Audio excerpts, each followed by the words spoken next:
Welcome to the Infinite Podcast. My name is Melissa Ruiz Vasquez, and I'm here with my husband, Carlos Andres Ruiz. How are you today? Today I'm doing good. I had a breakfast with an old friend of mine, and I'm still trying to process all the stories that he told me, which were I don't even know how to describe him still, Mm. but he's gone through some really difficult health, and I was uh I was what's the right word? It's not confused, it's not captivated, it's not I felt amused maybe, Amused? or in awe, Ah. or in, Mm-hmm. uh, yeah, by some of the stories, Mm. which I had never considered, uh, how a human can go through some of that. We could get into some of those stories at some point, but yeah, it was like the stories were out of like the normal day-to-day life that we are so stuck in, normally. So it like took me out of the regular uh, state of mind, and I went to like the universe that he's living in, which is always good to like keep yourself off balance when you think that everything is just mundane. Mm. Um, so yeah, so I am in like a wondering moment with that, and then other than that, good. Like I love when I get haircuts. Mm. Um, Let me know what you think. I was trying to figure out what this haircut is called, and sometimes I take, if you're a guy, you know, maybe it's just me, I don't know, but I try to bring a picture to the guy. His name is Mike, best barber in Melrose, actually in Boston, uh, and so I show him a picture, and then we were trying to like, no, this is like, no, but your hair is not this texture or whatever. Mm-hmm. And then today I was just like, bro, you know what I like better than I do. Just do your thing, and he killed it. Um, and so it looks good. At least I think. It Uh, does. Thank you. I can confirm. And there's something about like knowing you got a haircut. You wake up like feeling a little bit better. That's my vain side. Mm. Um, does that answer your question? How am I? Yes, absolutely. Good. How are you? I'm good. I'm good. I've had a good morning, got a good workout in, got time to read, got whatever. Time to talk to friends and stuff. Recently, I started thinking about the equivalent, I think, from because guys get haircuts way more often than girls do. Because, well, typically, because we have long hair. Like, I haven't Hmm. got a haircut in months. But when I get my eyebrows done, And they look good. You feel. I feel What do you feel? good. Yeah, yeah. Good. Like, it changes your face, it changes everything. And I feel like when they're not done, it's like, eesh. I swear it changes my eyes somehow. And it's like, my eyes are the same, for sure. It's Uh-huh. not like they do anything to your eyes. But it, like, shapes them so much more that I'm like, I'm a new person now. Like, you walk with so much more confidence, I Yeah, think. yeah, But I assume that's how you feel with the haircut. So. yeah. Speaking of confidence, we work with athletes, and one of the biggest pain points is athletes struggling with confidence. And part of the reason we do this podcast is because we feel that there's three specific principles that, not just with confidence, but with just the totality of your ability to show up to spaces, which will be affecting your confidence. Um, we decide to focus on relational intelligence, character development, and emotional intelligence. And uh, I'm trying to put them into that. I'm trying to put haircut into that, and because it affects your emotions, Yes. uh, and relationally, you probably feel that you look better to the world.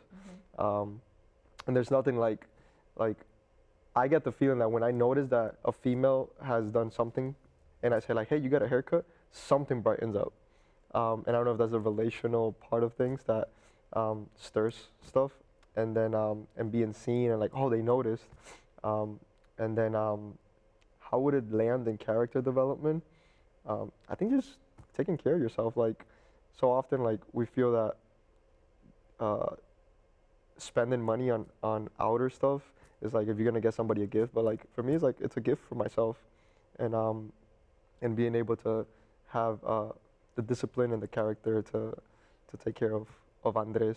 So yeah, anyways, so those are the three that we talk about, but I do feel that we can find every area of our life and input it into these three, and it will help us maneuver how to bring out the best human expression of us. So why don't we go into our warm-up today? I know you love our warm-up. I do. If you had the talent to play any professional sport, which would you choose? Oh no, why don't I get the reverse Uno card? I want you to answer it first. I guess the easy one is, like, the easy way out is to say not Colombia. The easy way out is to say soccer. Okay. Is the easy way out bad? No, I mean, yeah, I definitely would have played pro soccer. Mm. Because? It's a sport I love, and if you can play a game for the rest of your life and get paid for it, make a living that way, sounds pretty nice. Mm. What about you? What about what profession, if you had the talent to play in any professional sport, which would you choose? soccer? Mm-hmm. The real name, football. Mm-hmm. But I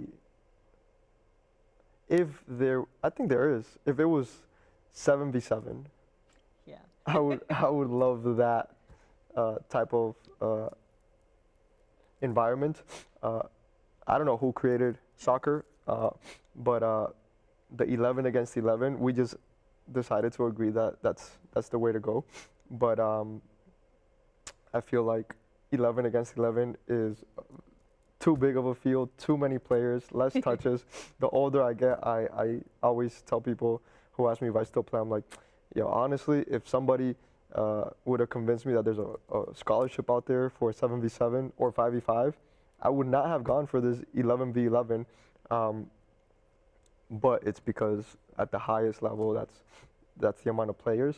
But I think when I think of the most fun that I've had, it hasn't been 11 against 11. And there's been like some really good 11 against 11 that I've been part of, whether youth or college. But yeah, no, like there's nothing like a smaller and the goal is closer and you don't have to run as much to go and defend again.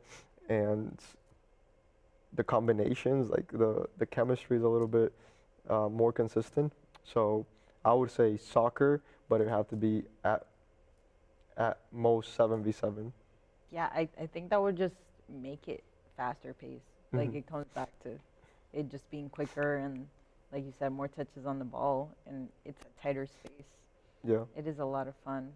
11 against 11 is, I think it's too big to play with players that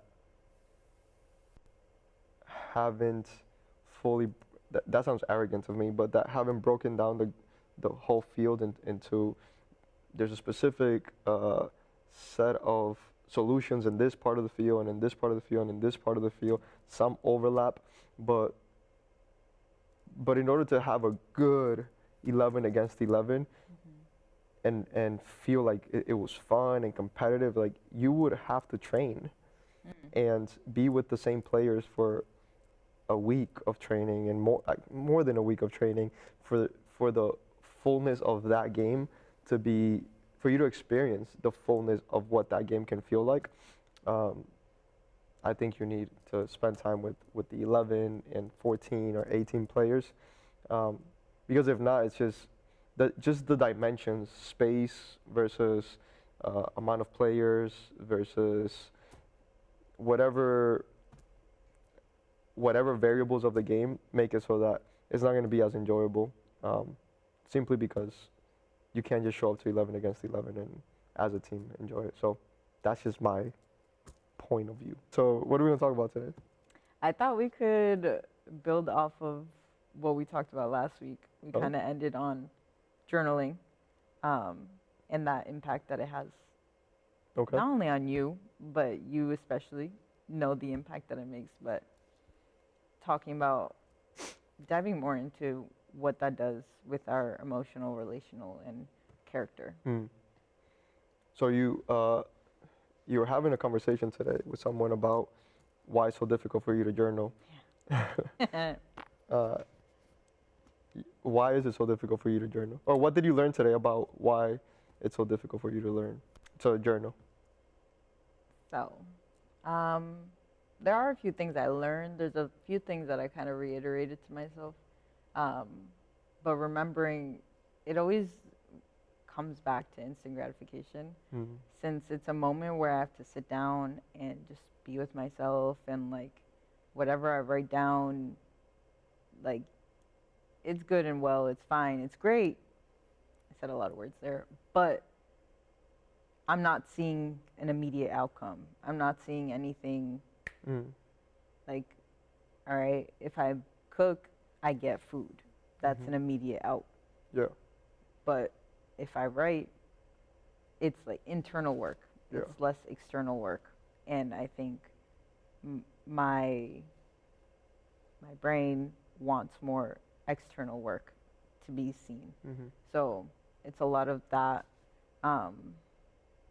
It's a lot of feeling like wasted time, and that makes it a little difficult, especially in times where I sit down and I'm trying to do it out of the discipline of doing it, but I don't necessarily know what to write, what to think, what should I reflect on. Um, so if I'm sitting there, it feels even more like wasted time because I'm just staring at a blank Mm-hmm. piece of electronic paper. You don't. So when you journal, you just write to what or who or. Normally I do write to God. Okay. Just it feels easier than trying to talk to myself. Yeah. I'm constantly talking to myself in my head throughout the day. I guess Mm-hmm. just thinking. Yeah.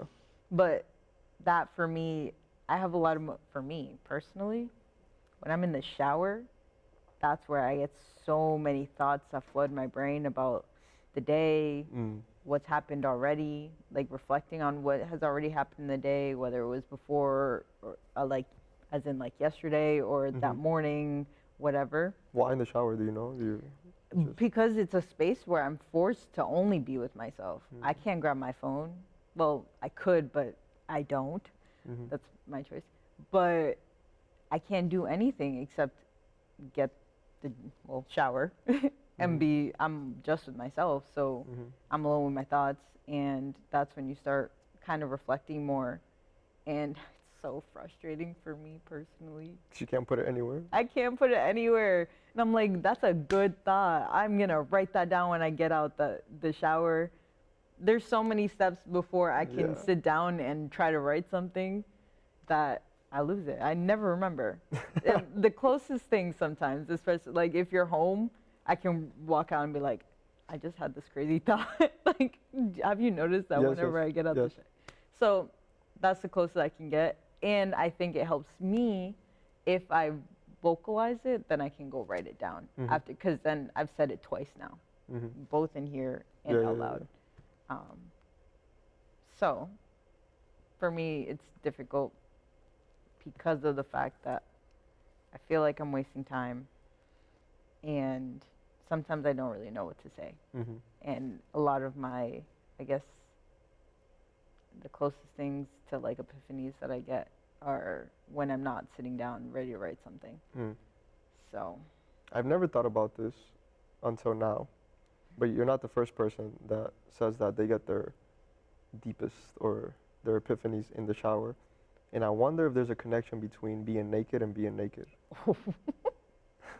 Dude. Because when. All right, we'll see you guys next week. Thanks for listening. Because I don't know if our subconscious activates, but there's something that. What? That's just wild to me. Maybe it's not wild to anyone else listening, but I think that's crazy. And How then so? I started laughing because my brain took it as like, what if I wore clothes in the shower? I feel like in a bathing suit. Yep. Then you would have less good thoughts.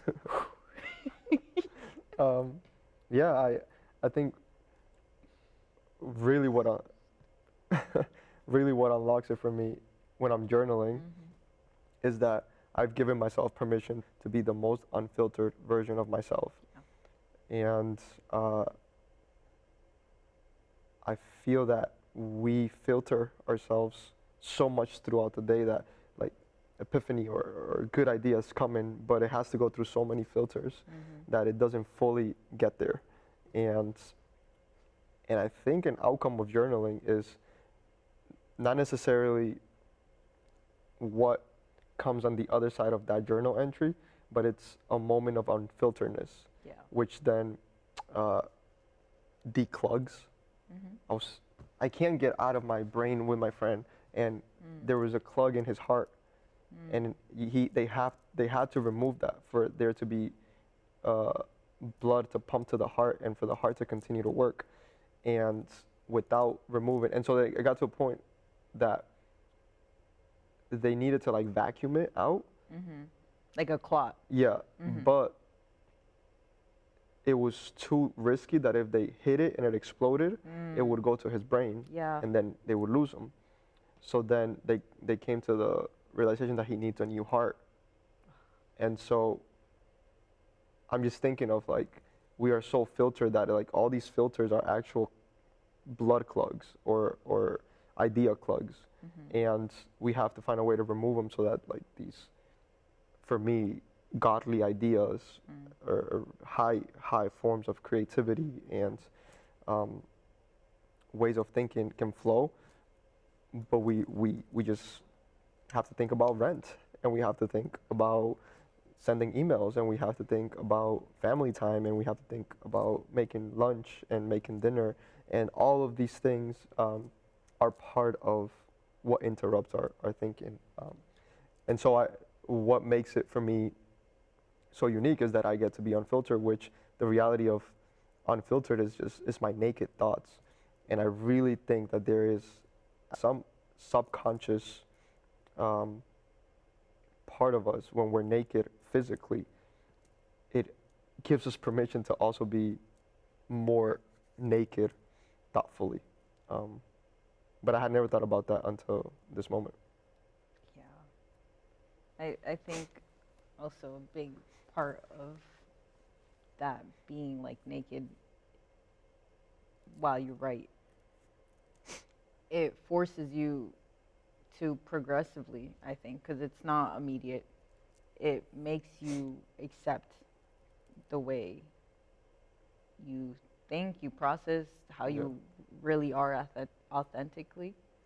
Because when you're doing it externally, maybe I'm sugarcoating the things I'm saying so that you accept me. But when you're writing it down and just being real, you have to accept that. And if it's something you don't want to accept, then how do you change that? So it's giving you two routes, but only by writing it down. Because I feel if you're thinking about it, like if I have a messed up thought, I'm like, no, let's change that thought. Or, oh, I'm so like. You can almost deny the fact that you thought it. Yes. When I write it down, I can't deny it, and I'm facing it and what it makes me feel. Yeah. And I feel that even when we think of physical nakedness,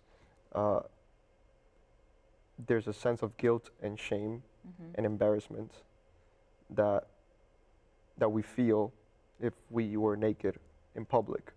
And I don't feel that there's a difference with regards to our thoughts or what we say. I think it's almost like we've conditioned ourselves to filter everything through, will this make me feel guilty, shame, or embarrassed, my idea? Yeah. And so if we are never giving ourselves the opportunity to be naked, we're going to let guilt, shame, and embarrassment be the boundaries of our thoughts. And I don't think that we should just say whatever we want. I do feel like these things help us consider others. Like, I don't want to say something mean and then I'll feel guilty because I hurt somebody that I love. So I do think that outwardly it could be a protector for others, but I do feel that if we don't ever spend time with, if we don't ever give ourselves permission to let these thoughts come out, then we will always be guilty at ourselves. And at least when you're guilty or ashamed or embarrassed outwardly, you can ask for forgiveness or ask to fix things outwardly, but if you never do it with yourself, then you're always going to be ashamed of yourself.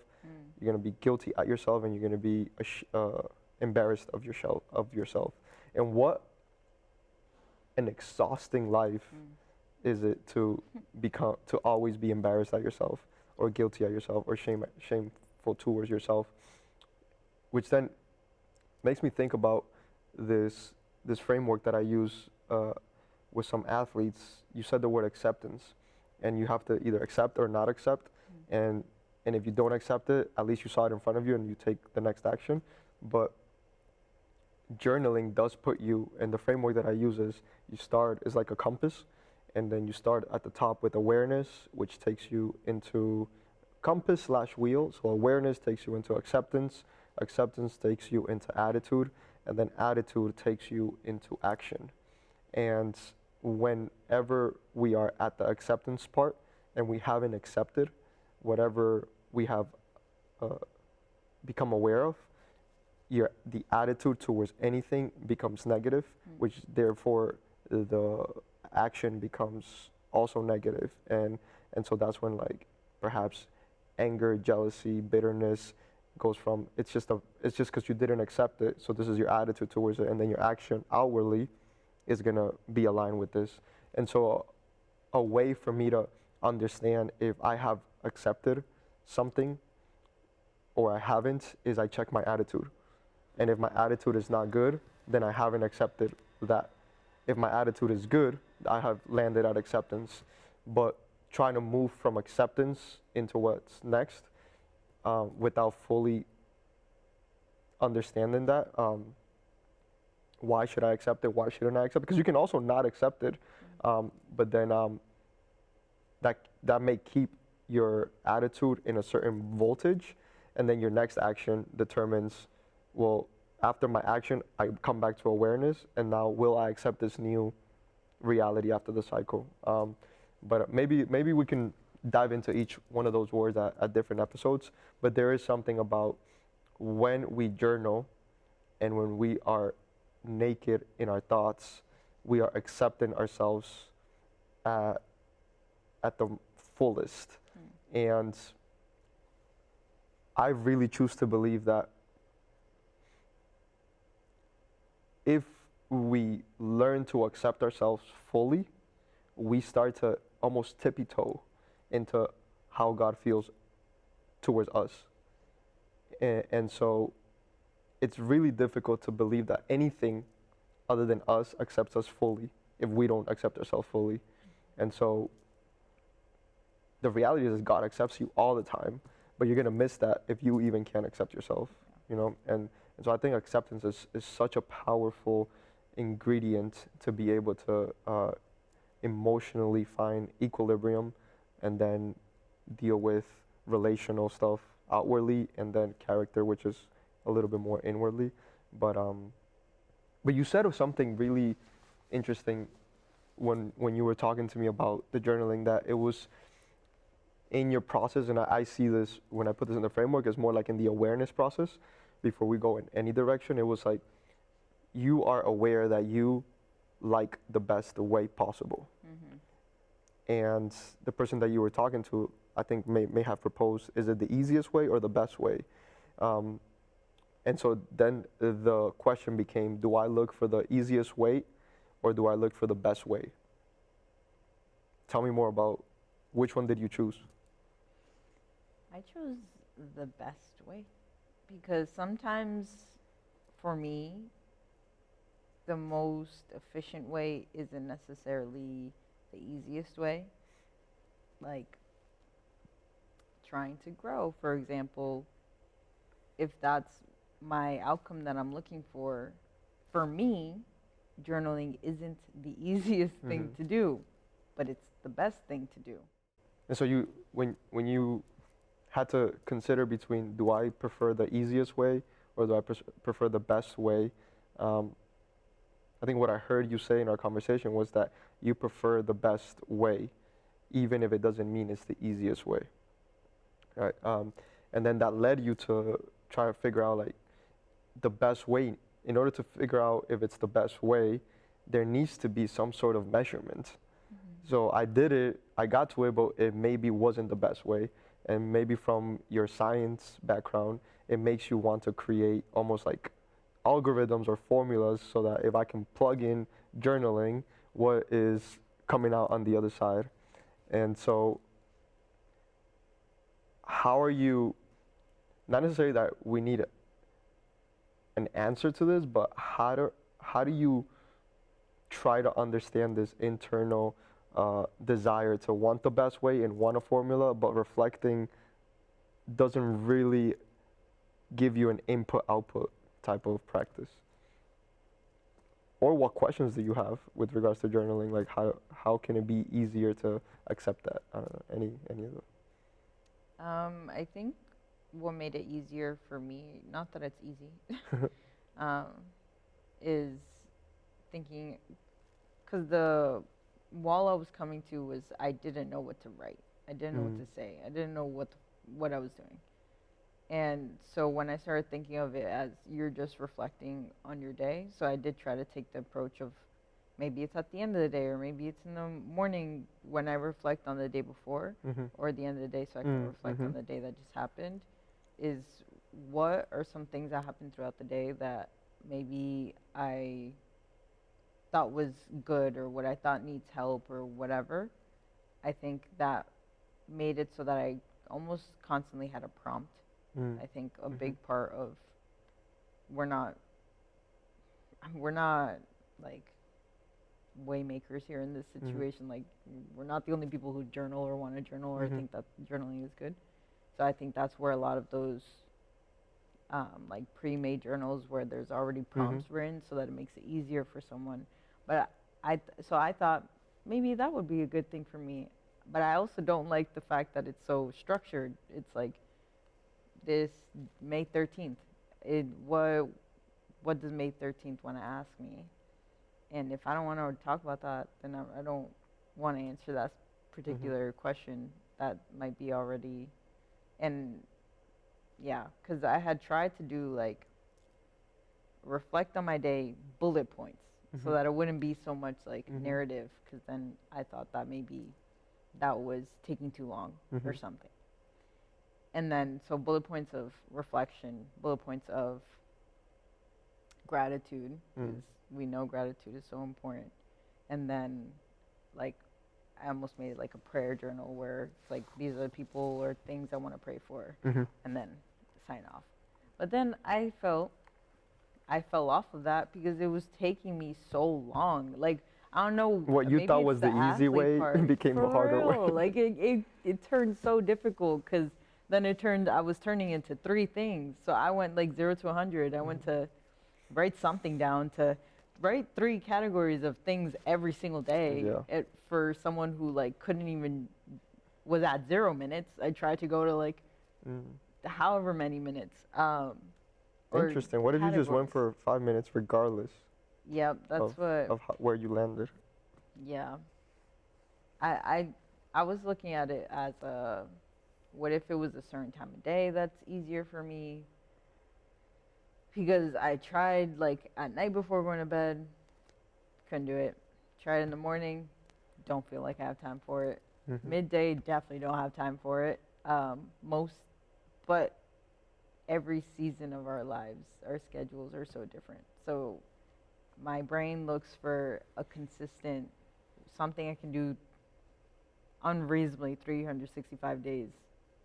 But my schedule is not going to be the same every single day. So I can't look at it as every morning, every afternoon, every night, if every day is going to be different, unless I'm strict with my boundaries around that. And that's probably where I lack. Yeah, boundaries are not easy.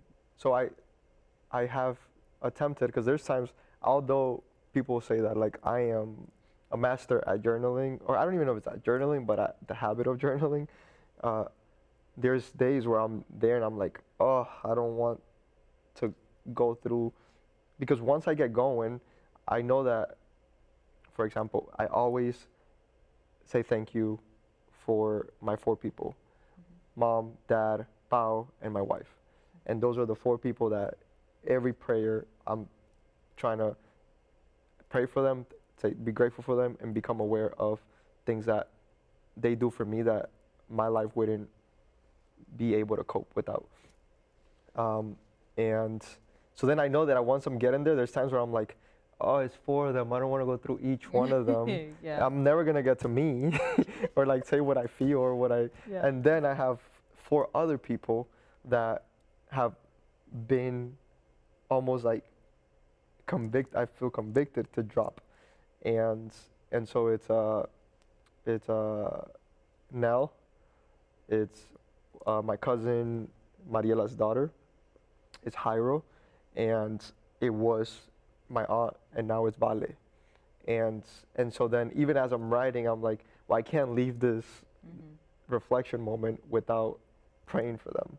And so there's been moments where I'm like, okay, this is what I'm gonna do instead. I'm gonna do the bullet points. And so like instead of writing, I'll just go like, this is who I'm thinking about and praying for. You know what they need. I don't have to say anything.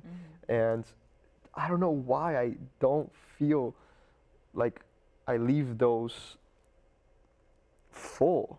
I feel like I don't know, like it feels half-assed. And I don't know what it is, but I've tried it, and not just with like these specific 8 people, but it's also like pray for like Livingstones and pray for ballers and BRS, and so like it's so much easier to just write the entity and then move on. Like God knows that, and there's something about just writing line and whatever's coming with a full sentence and a full thought that it leaves me. I walk out of that space feeling better. And I don't know what it is, but there is a, I don't think we think in bullet points. We think in full out sentences, Yeah. full feeling, and to fully become one with this journal, you have to act the way that you act internally. And I think there's something about that. And I think the other thing that you talked about was how do you like go from discipline to habit to like lifestyle, or like how to integrate it. I do think that there is a character development part of this, that you have two options. You either put that thing into your schedule and dedicate 5 to 15 minutes no matter what, because at the end of like our schedules do change a lot, but we do have control over our night, and we do have control over our morning, at least 15 minutes, regardless of how it goes.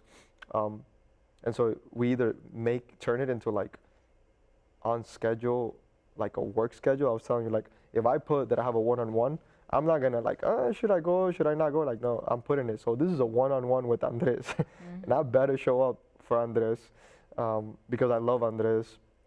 And then so there's that option, and so we either do that, or we come across the worst version of our life, or we come across a really broken version of ourselves, and that will take you to journaling. And I came across it by the worst version, and so I think we will land at it regardless, but I do think it's a character development in which like, do we develop ourselves, or do we let something outside of us develop us? But I do feel that it's like, for me, I hope to find a way to help others. Don't put your hand on the fire to know that it burns. It saves you pain. It saves you an injury, and I think trying to help people do that. But at the end of the day, you can bring a horse to water, but you can't force the horse, one, to drink, or to have appetite, or to be thirsty. Um, and yeah, I really do think that the only way around it is the same thing. Like, it's not like we wanted to be fit for soccer and go to run, like, but we did it because on the other side. But I think there was still a responsibility outward, and I don't think we help ourselves. Or I don't think we have enough communities that encourage, or education systems that encourage being accountable to yourself.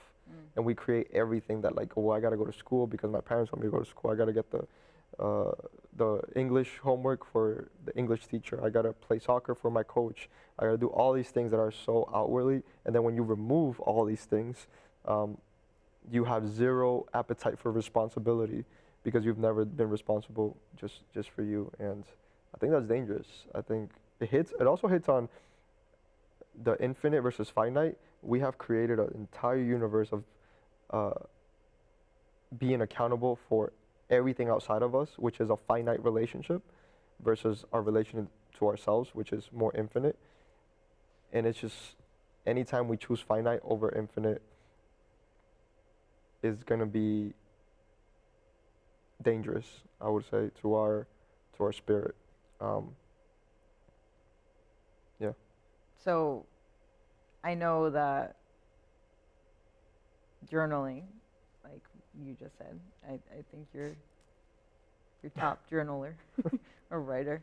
How does that tie into emotional and relational and character? I know we talked about it a little bit last week, but how does that tie in, and what are some things that break down those pillars even further? What I've learned most through journaling is that there's some sort of supernatural power in being aware, and just knowing all the things that are surrounding you when you've made a decision, when somebody else has made a decision, without even going into the rest of the cycle of, like, accepting, attitude, action, like, just starting with aware. And I don't know if there's been moments in which, and I've shared with you, like, having a difficult time with sexuality, or like being, I don't know if I would say addicted to pornography, but having normalized pornography. And when I didn't want to have that be part of my life, awareness comes in when I become aware of when is it that I start to take steps in the direction of landing in a pornography website. And so maybe it's a text from somebody that I wanted to be with. Maybe it's a post that I saw on a social media platform. Maybe it's a commercial. Maybe it's a Netflix show. Maybe it's, so awareness when I'm journaling, and I say, for example, like, I hate that I landed on this page. And then it allows me to, what happened before that? And then it helps me become more honest to myself and try to find what was the thing which ignited this. That if I don't do that, I'm not gonna land at the end of this journey that I didn't want to land. And the way I've heard it articulated best is that we are strongest at our first step than in the last step. On the last step, we're so vulnerable. We've lost all of our ability to make a decision. In our first step, we're still strong, like turning off Instagram or TikTok or a social media platform. Like, being able to shut that down will save me from getting there, and I'm stronger than by the time I'm in this cycle. So, and that's one example, but it could be in any example when it comes to creating a healthier reality for yourself. And it can be like from being an athlete to understanding, why am I playing less, or why am I mad that this player is getting more playing time than me? And then you just go into this world of, well, okay, what am I doing that perhaps, what can I do that perhaps can get me closer? Like, are you asking your coach questions? Are you asking that player questions? Or are you just continuing to create separation and bitterness towards them? And for me, that's something that like you inevitably start to look for answers and questions as I start journaling, and so I genuinely feel that the awareness process is really what opens the doors for you to be able to heal. It's like when you go to the doctor and you have pain somewhere, uh, they they don't just look at the pain in that place. They look at the totality. They still take your pulse. There's still maybe blood work. And like, what does blood work have to do with my shoulder? Or what does blood work have to do with this part of my body? You have to take full awareness of everything else before you take action. So I think that's what journaling does. That then and then it reminds you that like you have choice. You get to choose the next action, and I feel like when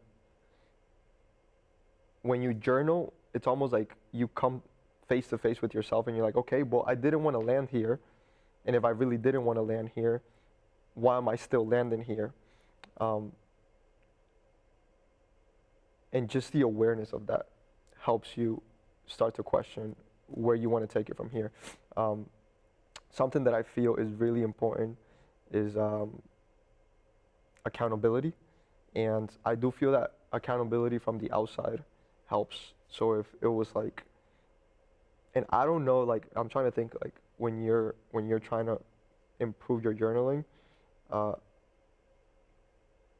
if it would be helpful for me to be hold you accountable, but at least a person to hold you accountable that you have to like either text them, send them a check mark, whatever it may be, because there's something about accountability that pulls you to at least get in the habit of journaling, or any habit. And so those are things that like I've realized through the process of journaling. But when it comes to relational intelligence, emotional intelligence, and character development, I think what journaling has activated is each one of them has, I've realized that each one of them is driven by a specific principle. And relational intelligence is driven by love, emotional intelligence is driven by hope, and character development is driven by faith. And relational intelligence, through journaling, realized that there's a relationship between me and me. And it's not until I learn to love Andres that I don't become capable of loving outwardly at the highest level. And if you miss the opportunity to love yourself, your relational intelligence will always be limited. And then emotional is connected to hope, in the sense that there's sometimes that I dive into my journal so hopeless, and I come out with this supernatural realization that like, oh, it's not as bad as I think. Like when I'm journaling about these people that have a difficult time with their life in this moment for physical reasons, I leave that journal entry like, I'm out here complaining about bills, and my friend Jairo doesn't know if this is the day that he's gonna get a call and say that they have the heart ready, and he has to be 4 hours. He always has to be in a 4-hour radius to a hospital, because, and I learned this today, when they find a heart, they can't take out the heart.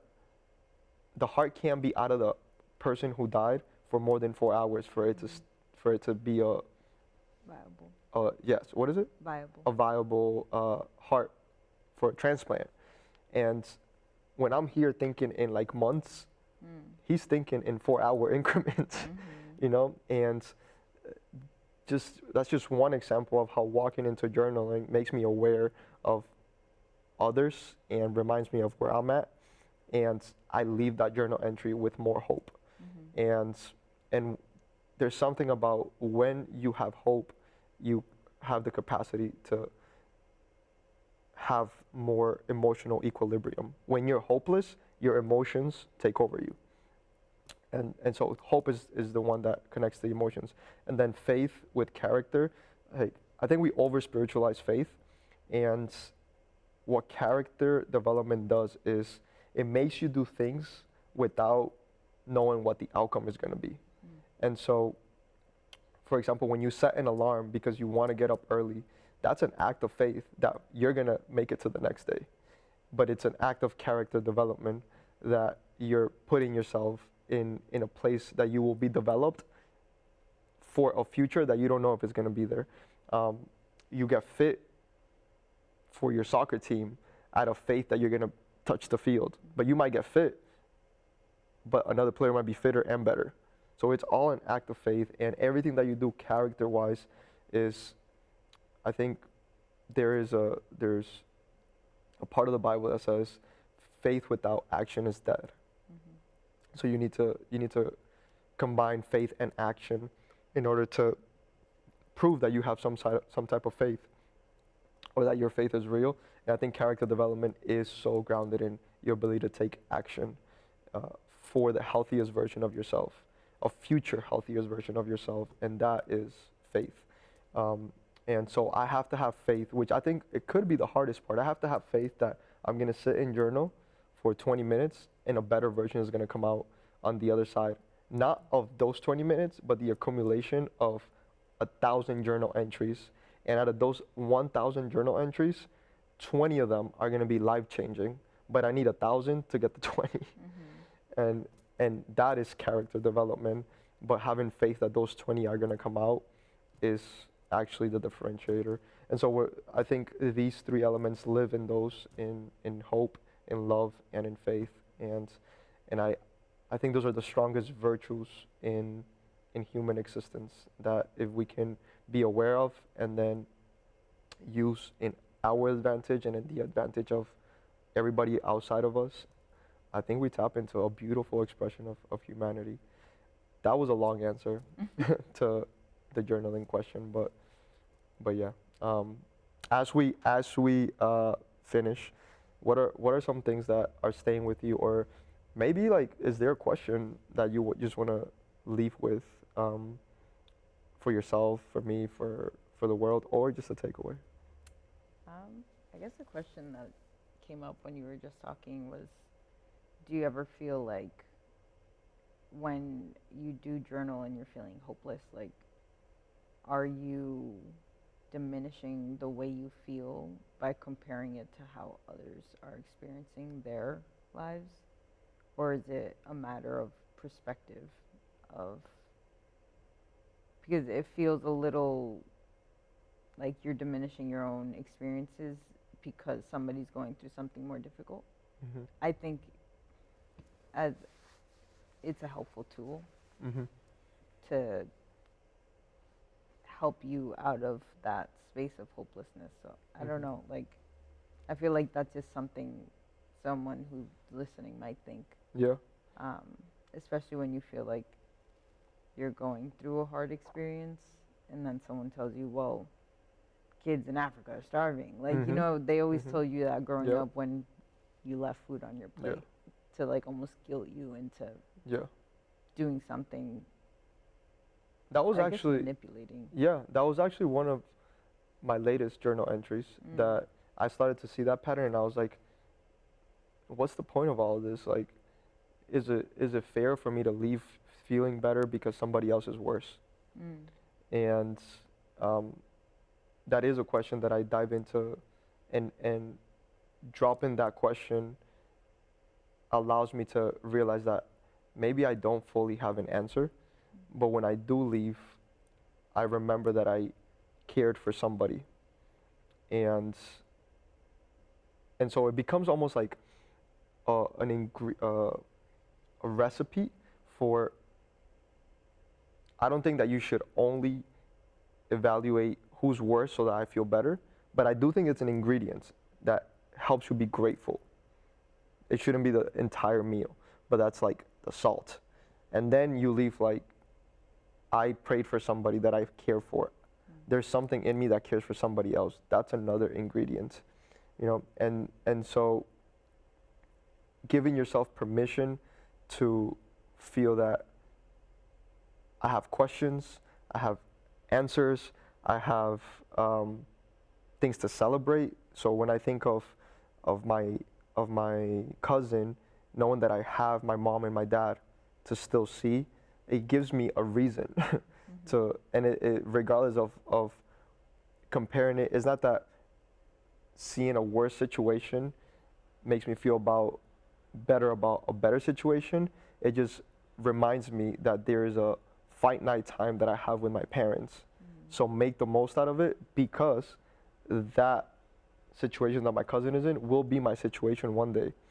And one thing that came up in the conversation with my friend today was that when his brother passed away from heart problems,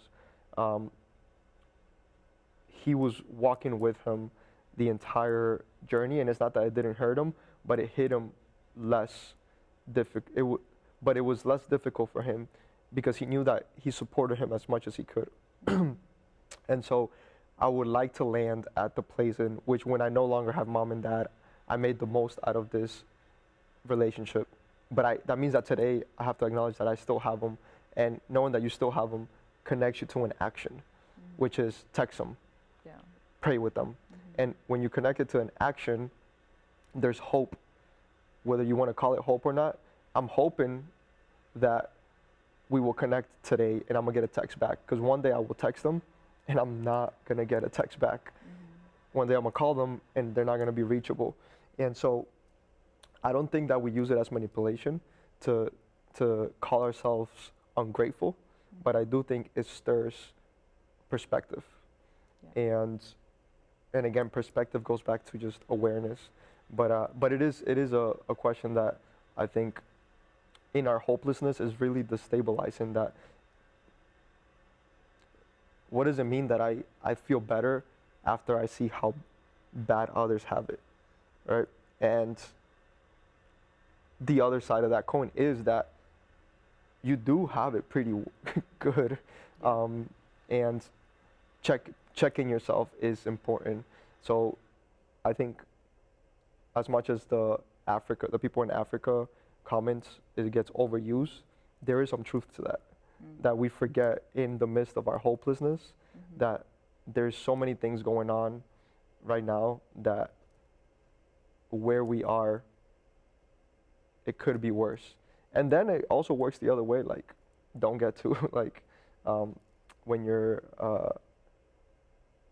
too happy, just know that you're gonna off balance that. There's somebody happier than you. Because if you also just live at the fact that like I'm at my best reality right now, you might become complacent. And so then it becomes, how do you balance, which is a whole other podcast, how do you balance being completely comfortable with where you are today but still have a desire to grow without that equating I'm not happy with today. And that's a whole other It's a rabbit hole. But yeah, that is a very good question that I think 2 days ago I was writing and asking in my journal. Cool. I heard you. What is that? You heard me? Yeah. You heard me? Yeah.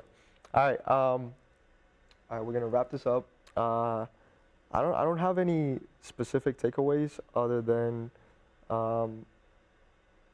actually I do have a takeaway. The finding the best way versus finding the easiest way. I think that it's a reality that we seek. I think that our flesh and bone wants the easiest way, and we should acknowledge that. Like, we want to find the easiest way possible. And then there's this like spiritual side of us that wants to find the best way. And how do we merge those together to find the both easiest and best way, and so that you land in the center? I think that is when our divinity and our humanity come together. And the most effective, simplest version of us comes out, but I don't think it comes out if we like, no, I don't want the easiest way, or like I don't care about the best way. I just need a way. I think is and that's why I think Jesus said, "I am the way." All right. Thank you for watching. Thank you so much, Mel, for having these conversations with me, in which I think it has to be vulnerable to talk about things that maybe you're still processing. Um, and that is a beautiful thing that people will be able to relate to you more. And if you're not relatable, I don't think you can really do anything on this earth. um, Thank you for loving me and spending time with me. I love you, and I'll see you guys next episode.